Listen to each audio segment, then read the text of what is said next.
Bonjour, c'est KFM Électronique. Aujourd'hui, on va continuer dans la série des montages concernant les amplificateurs opérationnels. La dernière fois, dans la première vidéo, on avait vu le comparateur, l'additionneur, le soustracteur. Et là aujourd'hui, le multiplieur, qu'on appelle aussi l'amplificateur inverseur. En fait, toute tension d'entrée est multipliée par le rapport moins R2 sur R1. Donc, si cette valeur absolue est supérieure à 1, on amplifie, on multiplie. S'il est inférieur à 1, on divise. Voilà, avec la valeur que j'ai ici, qu'est-ce que je pourrais faire de ma tension d'entrée? Je pourrais au pire l'annuler, donc mettre toujours à 0, si j'ai R2 égale 0, ou alors aller jusqu'à moins 2,2 fois. Parce que j'ai 220 kΩ sur 100 kΩ, ça donne bien 2,2.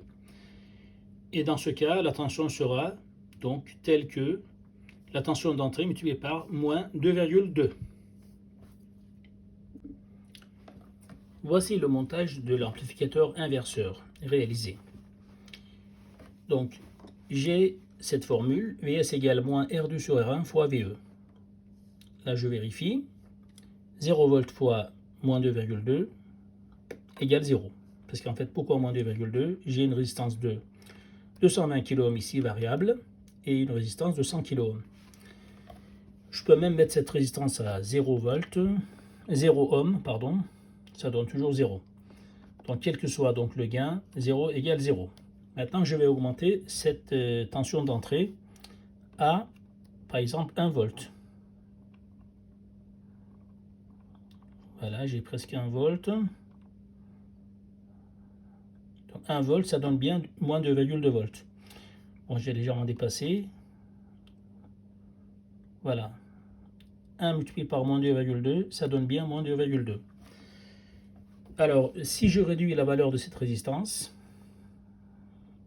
la tension de sortie va aussi baisser en valeur absolue. Là, cela veut dire que je pourrais presque dire, voilà, donc c'est l'image de du rapport de la résistance donc entre cette partie et cette partie. Donc je suis à peu près à 100 kΩ. Donc 100 kΩ sur 100 kΩ égale 1. 1 volt multiplié par moins 1 égale donc moins 1 volt. Là, j'ai le gain maxi. Là, j'ai le gain mini. Donc, là, je ne multiplie que par 1 et je divise aussi par 1. Donc, pour diviser avec ce montage, il suffit de baisser ça à la moitié de la valeur de cette résistance.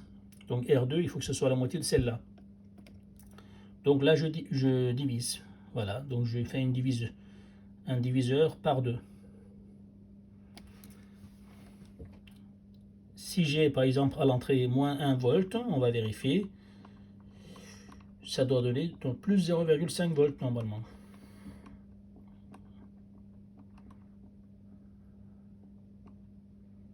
Voilà, donc moins 1 volt, ça donne plus 0,5. Avec le gain, donc 1, moins 1.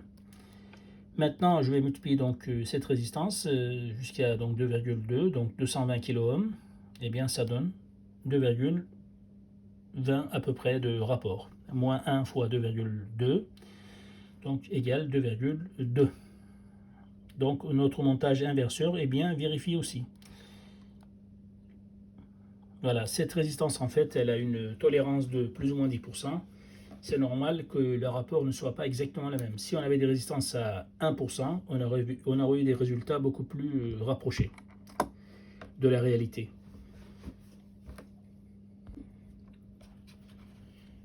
Maintenant, nous allons voir le montage d'amplificateur opérationnel comme amplificateur non inverseur. La formule de sortie de la tension est donnée par cette formule, Vs égale VE fois 1 plus R2 sur R1. Alors, c'est-à-dire que ici, ma tension de sortie sera au moins égale à la tension d'entrée, quelle que soit la valeur si la résistance R2 est égale à 0. Par contre, quand cette résistance R2 va varier, donc mon gain sera donc augmenté 1 plus quelque chose. Et avec ces valeurs-là, j'aurai donc maximum un gain de 3,2. 3,2 fois. Parce que le gain en décibels, tout ça, ce n'est pas la même chose. Alors, la tension d'entrée est fournie par RV1. J'ai un voltmètre qui m'affiche cette tension, affiché VE. Et j'ai un voltmètre qui affiche la tension de sortie VS. Voilà, avec ces valeurs, donc on aura donc de 1 à plus 3,2 fois la tension d'entrée. Voici le montage de l'amplificateur non inverseur réalisé.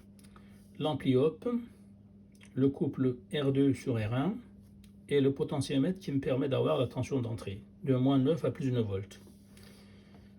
Donc là, je vois que pour moins 1 volt, j'ai moins 1 volt. Cela veut dire que ma résistance est réglée à 0. Parce que cette vérité me dit quoi? La tension de sortie est égale à VE multiplié par 1 plus R2 sur R1.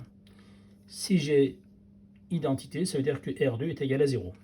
Je vais monter à 2,2, donc maximum de 220 kΩ.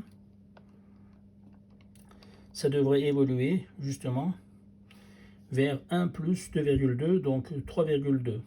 Donc VE fois 3,2, donc moins 1 fois 3,2 est bien égal à moins 3,2 volts. C'est vérifié. Maintenant, on va augmenter la tension d'entrée.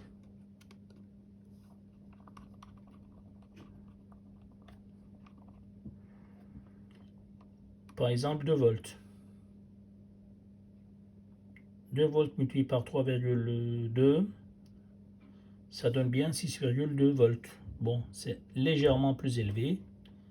C'est peut-être ma résistance qui n'est pas vraiment juste. Parce qu'en fait, ce sont des résistances à plus ou moins 10% de tolérance.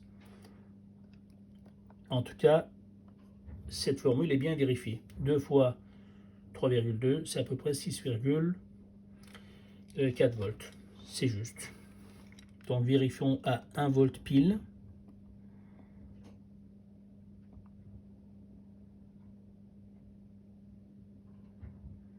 Voilà, j'ai 3,2 volts.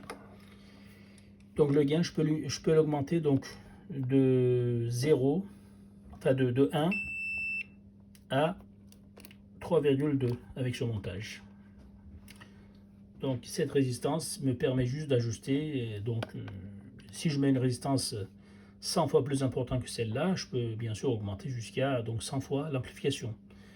Mais ici, ça ne sert à rien puisque mes batteries ne peuvent pas me fournir plus de 9 volts. Donc c'est pour les très faibles signaux, ça serait intéressant d'avoir ce montage pour pouvoir multiplier par plusieurs dizaines, même centaines ou milliers le signal d'entrée. On verra donc dans les montages suivants qu'on pourra faire donc des amplifications alternatives. Je vais vous réaliser ce montage dans les futurs montages. En attendant, bonne journée, à bientôt, et puis likez s'il vous plaît cette vidéo si ça vous a plu, et abonnez-vous. Au revoir.